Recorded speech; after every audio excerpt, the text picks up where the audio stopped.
Must watch. Mulcair blames Poilievre's style for conservative election loss. I strongly disagree.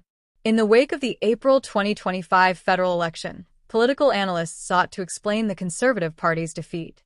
Former NDP leader Tom Mulcair argued that Pierre Poilievre's combative communication style, marked by a hard edge, alienated moderate voters and contributed to the loss. While this view gained media attention, it oversimplifies the situation. Multiple factors influence the election, making it inaccurate to blame the outcome solely on Poilievre's approach.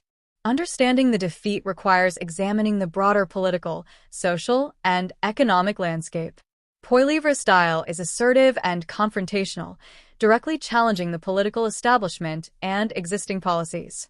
This approach resonates strongly with voters frustrated by traditional political rhetoric, energizing a core conservative base. However, his rhetoric alone does not define the party's success or failure. Political campaigns are shaped by policy, strategy, leadership perception, and external factors, all of which interact to influence voter decisions. Reducing the outcome to style neglects these broader dynamics. The Liberals' resurgence under Mark Carney played a pivotal role. Following Trudeau's resignation, Carney presented a centrist, stability-focused platform that appealed to undecided and moderate voters. His emphasis on continuity, economic prudence, and measured governance offered an attractive contrast to Poilievre's populist messaging. Many Canadians seeking reassurance gravitated toward Carney, whose leadership projected competence and calm, especially during a period of political uncertainty. External geopolitical factors further shaped voter behavior. U.S. President Trump's aggressive trade rhetoric and territorial threats heightened Canadian nationalism and emphasized sovereignty concerns. This climate favored the Liberal Party, as voters prioritized stability and national security.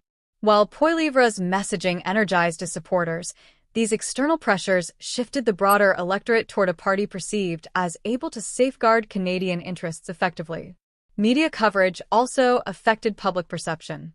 Poilievre's direct style was often framed as abrasive, particularly on contentious issues such as immigration, foreign labor, and economic reform. Misrepresentation or exaggeration of his rhetoric may have created a disconnect between his intended message and public reception, influencing voter sentiment in ways that his campaign could not control. Media framing amplified concerns among moderates, shaping the narrative around his candidacy.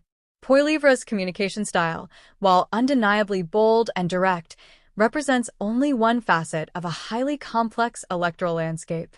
The Conservative Party's loss in 2025 cannot reasonably be explained solely by his rhetoric, as multiple intertwined factors contributed to the outcome. Leadership dynamics, policy priorities, media framing, voter concerns, and external geopolitical events all played significant roles in shaping the election. A careful analysis must consider how these elements interacted to influence voter behavior and the overall trajectory of the campaign. Leadership contrasts were particularly significant in shaping voter perceptions. Mark Carney's measured, centrist approach appealed to voters seeking stability, competence, and reassurance amid political uncertainty. Poilievre's populist messaging effectively energized his core supporters, but had limited resonance with moderate or undecided voters. Mulcair's criticism of Poilievre's style overlooks the broader calculus voters engaged in, weighing leadership credibility, policy substance, campaign strategy, and the perceived ability to provide national stability before casting their ballots. Domestic and international developments further complicated the electoral environment, influencing how Canadians prioritized issues at the ballot box. Trade disputes with the United States, global economic volatility, and broader geopolitical tensions created a climate in which voters were particularly concerned about stability, governance, and national security.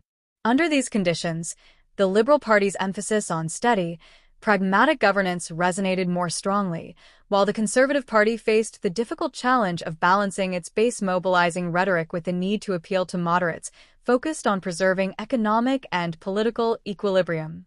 Voter concerns on critical issues such as housing affordability, rising inflation, energy policy, and regional economic disparities played a major role in shaping electoral decisions.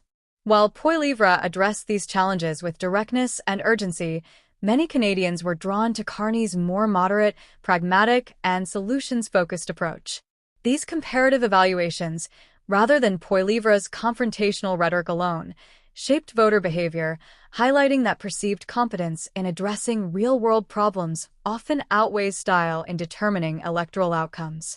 The narrative blaming Poilievre's tone for the Conservative defeat is overly reductive.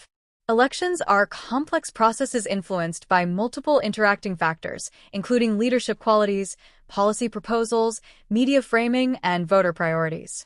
External pressures, unexpected events, and geopolitical developments further shape voter sentiment.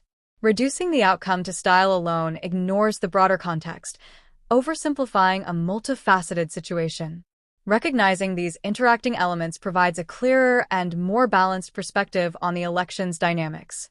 An analysis of the 2025 federal election makes it evident that the Conservatives' loss resulted from a combination of intertwined factors: Mark Carney's leadership appeal, voter prioritization of stability and sovereignty, external geopolitical pressures, and the role of media framing.